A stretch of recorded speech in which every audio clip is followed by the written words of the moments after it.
why it sucks to be a landlord in New Jersey. We're gonna be getting into it today, right away. Let's go. It's gonna be about location, screening, leases, wrong property types, timing, tenant acquired. So we're gonna be going over all these things. They're all a little bit different.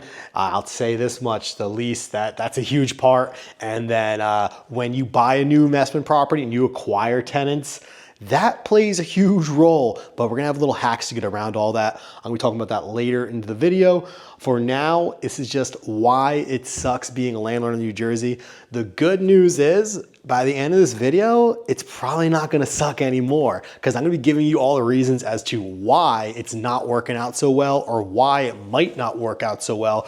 But if you listen to what I have to say in today's video, you're gonna find out a fast track and the hacks and the secrets that have got my wife and I to collect every single payment of rent for over 10 years on our investment property. We must be very lucky or we're doing something right. And I wanna share these secrets with you so you can accelerate your investing goals and get to financial freedom. Let's go, okay. Why? Okay, that is the main topic, but here we go.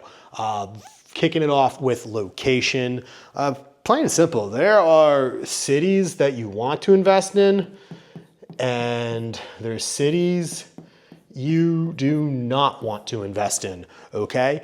There's good towns, bad towns. Rent laws are different location to location.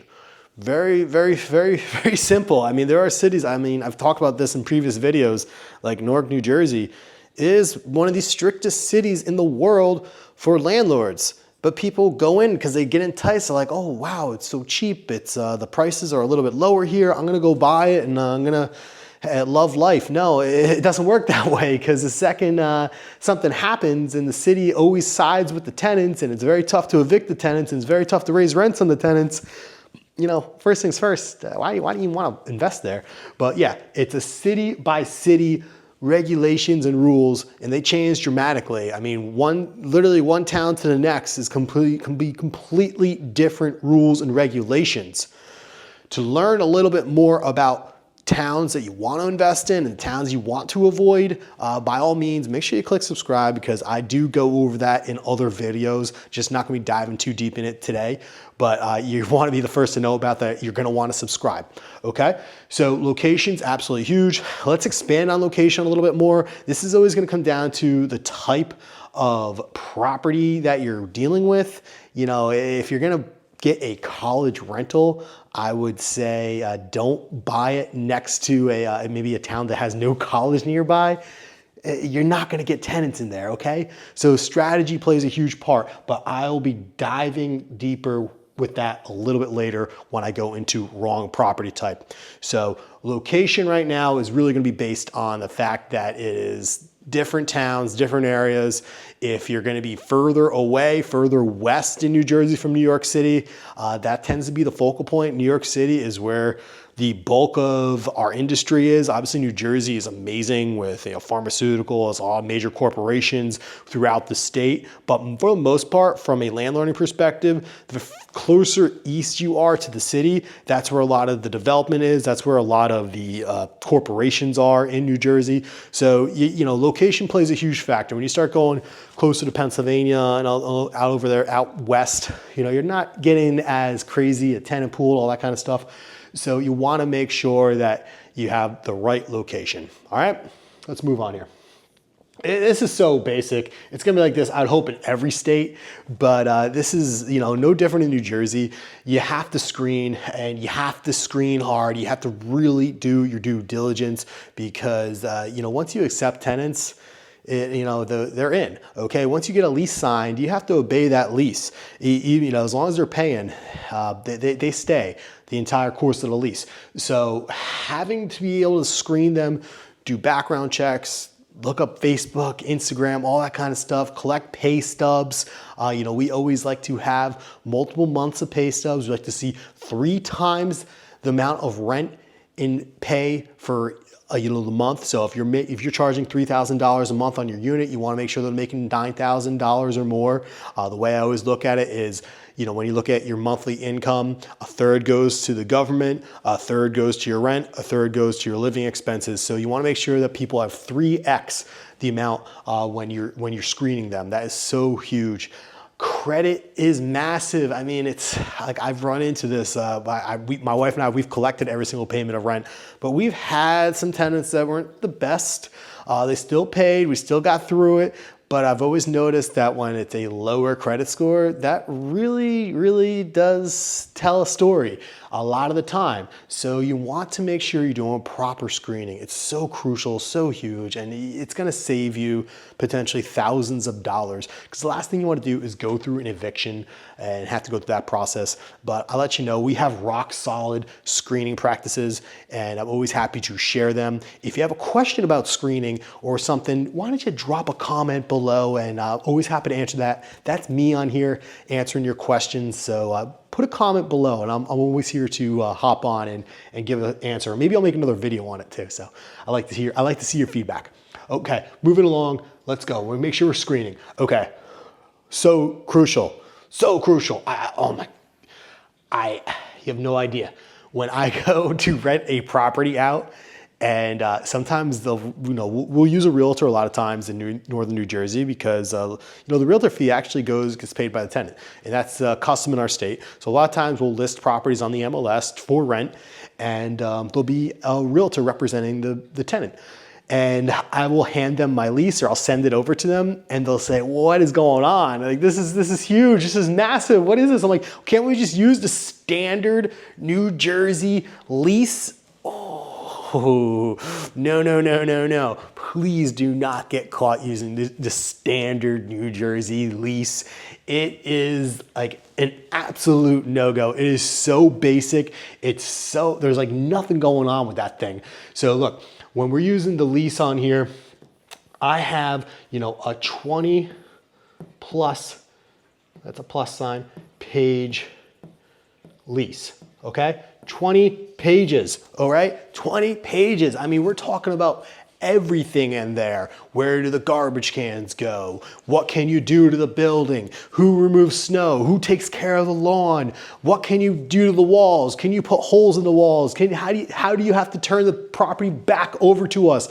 Which is huge. It has written in there that you are required to paint the property. If you don't, we can add an additional charge, all this crazy stuff. So, lease is so crucial. If you're using the basic New Jersey lease, you are on thin ice. If you have it signed right now, I would say get another lease ready, and so you have it for the future. But the standard New Jersey lease is, it's very, very vague and plain. So if you're running into landlording issues that suck, that could be a huge part of it, okay? It's just being crystal clear with the person on the other side. And I always explain it to my tenants as well, like the lease is there to protect them just as much as this is protect me. So it's like having clarity on who fixes the appliances, who can you call if there's an emergency. Having all of that, they will appreciate you as the landlord. So having this long lease that is detailed goes a very, very long way, because we don't want you to not like being a landlord. We want you to be happy landlord. Okay, let's go. Moving on here. Okay, so let's see. We have wrong property type. Oh yeah. Okay, I mentioned that one a little bit earlier when I was talking about the college rental. Look, I do a lot with college rentals. Absolutely love it. It's been very successful. I mean, we get some of the highest rents out there. We hit things like the 1% rule. If you don't know what I'm talking about, drop a comment below and I'm happy to just tell you what the 1% rule is. But we have clients even in 2024, I mean, it's 2025 right now. We had clients in 2024 that are going better than the 1% rule because they're implementing the proper strategy. And that's so crucial. So correct strategy in the correct area makes sense. wrong strategy in the wrong area, not so good. Let's say, maybe you want to do a short-term rental, which, believe it or not, they are still successful. There's a lot of regulations out there that say you can't do it. But if, you get caught in that issue, you can easily flop into a midterm rental. So not the biggest thing, but look, if you're going to go after a short-term rental strategy and your property is, let's say next to a garbage dump, you're probably gonna have a tough time, okay? But if your end target, let's say short-term rental, and you wanna tackle business professionals that wanna get into NYC and your property's right next to a train station, you're probably getting business professionals, you're probably getting vacationers, you're probably getting a little bit of everything. So, you're gonna be getting some money right there. That's gonna be a good strategy. How about this one? Maybe mid-term rental strategy. So what I love about midterm is, if you do a short-term rental, STR, if you do a short-term and you are getting pushback from the town's like, yeah, we don't want you doing that, sorry, and they say, you can't do it anymore. It's so easy to fall back on the midterm rental strategy. The difference between the two is this is under 30 days and this is 30-day plus. So, minus 30 days, 30 day plus. So that is the difference. Anything over 30 days is midterm, typically under a year. But yeah, so that's the difference between the two. But you want to know these different types of properties because it's going to apply. What's super crazy is, here's a really good example. You want to do a college rental and you find a 1-bedroom, 1-bath, okay, next to a college. Is that gonna be very attractive to a college student? Probably not. And the reason for that is most college students want to get roommates to get off of campus and reduce the amount that they're charging them. A lot of their monthly fees are going to be somewhere around $2,000. So they say, hey, let's go to a 4-bed, bam, 1 or 2-bath, and we all pay $1,000 each. Boom. I know. Oh my gosh, now I'm really messing. Hold on. My handwriting is just so atrocious. You're gonna start commenting on me. Let me make that cleaner. So we're gonna go 1K, bam, each per month, 4 roommates, 4K,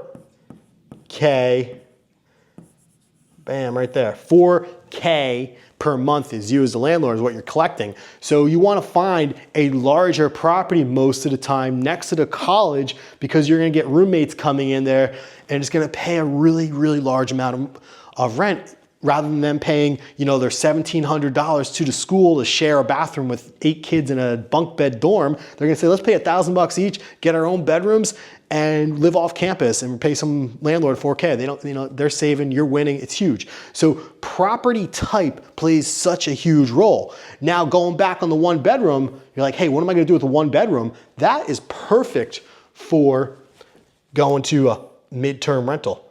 Oh geez, how did that happen? Did you see that?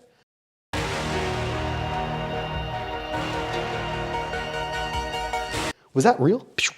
The line just flickered. I'm still new to the vibe board. I'm learning it, so that's cool. But I gotta learn these little trade secrets of the vibe board. I gotta watch a class on YouTube or something. Okay, cool. So let's move on here. Property type. Make sure you use the right property type so landlording doesn't suck. Timing. Timing is huge. Timing. I keep talking about college rentals. Timing is absolutely crucial. Let me go down a little bit lower here. So look, if you're going to rent to a college student and when does semester starts in September, right? Bam. Okay. If you put your unit up for rent in, let's say, I don't know, let's go December. There you go. Do you think you're gonna get a lot of traction? Probably not, okay? So timing is crucial. So right now, this is peak season. Right now we're in the end of January, so I have a lot of my college rental type people, but we're looking for properties right now so we can close on the property in March, get it ready, and then start finding tenants in June to August, because that is the perfect time so they can be ready for September. Okay, so timing is so crucial. Let's see any type of rental. I mean, if you're gonna have something for families, most families want to be situated in the town they're living in before school starts. Same as a college, school starts in September. So that June, that May, June, July, August window is absolutely crucial for getting the place rented. If you're trying to rent a massive property to a family in the middle of winter, you might not get as much inquiries. With all that being said, I don't want to scare you. You can find tenants year-round in Northern New Jersey. We have millions of people. There is so much happening here. There's a lot of demand. So you're going to find a place. You're gonna have you'll be able to get it rented. It's just gonna be a lot more efficient. You'll start getting into bidding wars. I kid you not. We have bidding wars for rentals. You're not gonna have a bidding war, I'll tell you that much. You're not gonna have a bidding war in the middle of winter, more than likely. But if you time it right, so the lease ends springtime into summer, that is prime time. You're gonna get the rent increases, you're gonna get the bidding wars. It's a real deal, okay? And especially if you have that location, that's key. All right, you're next to a train station, you're in a desirable town, you have easy proximity to the city, you're getting a bid war. You got a bus stop locally, all right? That's why I said earlier, the properties that are a little bit further east, Morris County and over, tend to be a little bit more desirable for rentals, while places, west might not be as desirable because there's not as much demand going on. So timing really matters if you go west, okay? All right. Here we go. So we got the last one here. Let's see if the yellow, I haven't used yellow. Ooh, does that look good? Can you see that all right? Comment below. Let me know if you can see that all right. I want to make sure it's good visually so I don't make a mistake and start writing this and you're like, what the hell is he doing? I can't see a thing. Really quick, so the tenants here, tenant acquire, there's a major hack that we use for this one. I'm gonna talk about it in a minute, but it's so detrimental because we get around this, especially with some of the wild New Jersey laws. If you're an investor, it's tough when you buy a property and you acquire tenants, it can be tough. But if you're a house hacker and you own or occupy the property, acquiring tenants isn't that big of a deal. So I work with a lot of investors and house hackers. I get reach outs, phone calls, texts, emails every single day from people just like you looking to buy, sell, and invest in the Garden State. So if you ever want to hop on a call to learn a little bit more about house hacking investing, or maybe you just want to buy that forever home for your family or whatever, we do that, plenty of that as well. But I'm always happy to hop on a call, have a one-on-one, reach out, let's connect so we could start this sooner rather than later. Okay, so tenants acquired. Okay, let's see, I'm gonna make that a little bit bigger. Tenants acquired, and then you know what? I'm gonna erase this here. So here we are. We're getting some tenants, and it can be stinky. It really can. It's something like you don't, if they have a lease in place, you have to obey the lease, regardless of you house hacking or if you're an investor not moving into the property. But if you're that investor and you're not moving in and the tenants are just not there, you have to tread water lightly. I mean, you really have to do your due diligence before buying that property because it could be months before they get out. Now, look, in the grand scheme of things, enduring like 6 months of a crappy tenant is not nearly, it's peanuts compared to having a property for 30 years. That's gonna be a multi-million-dollar property that gets paid off, that has reoccurring income, constant appreciation, constant rental increases. It's peanuts, but you gotta be aware of these things. So one of the reasons why it stinks, oh, come on. Why does it happen? All right, back at it. One of the reasons why New Jersey gets such a bad rep is because our courts, it's slow, it gets cumbersome, it's not easy to evict people. That's the truth, okay? But there's a hack to this. If you're owner occupying, am I doing that? Owner occupied? There we go. How about that? Owner occupied. Okay. Owner occupied. And if you're owner occupying the property, you can get things done fast and efficiently. The reason for that is New Jersey courts will always side with an owner occupant because they're going to say you're living in the property, you get to decide who lives in the property. Okay, you always have to obey to that lease that's in place, everything like that. But let's say it's a month-to-month client, it's really easy to get them out. It's really easy to ask them to leave. Courts are going to say, okay, you're living there, we trust you, we got to side with the landlord. So that is what's crazy. So that's what's crazy in a good way. I mean, I should say it's really good for you if you're owner occupying. So my house hackers out there, which I get a lot of them, I close a lot of house hack deals every year because that's the way my wife and I did it. We house hacked. We have property to property with 4 kids and 2 dogs house hacking all over northern New Jersey. So I love working with my house hackers. That is such a hack when you acquire properties with tenants is you're moving in, you can get rid of them very, very easily, okay? If you can't get rid of them, that is where you have to do the juggling act here. You have to, look into them more. You have to get paperwork from the seller, as much information as possible, because you really, I want to avoid it if you can. Avoid being in a position where you get that troublesome tenant that you're gonna have to fight, your whole time owning the place, okay? So tenant acquired is huge. When you screen them, obviously, you went through all that previously. That is massive. You want to do that the right way. But getting the right tenants in there, getting rid of them if you need to, that is where you get such an unfair advantage as a house hacker, okay? Keep learning about it. I got a video right there. Give me a call though. Give me a call if you need some help with house hacking or multifamilies in northern New Jersey, or watch this video. Both work.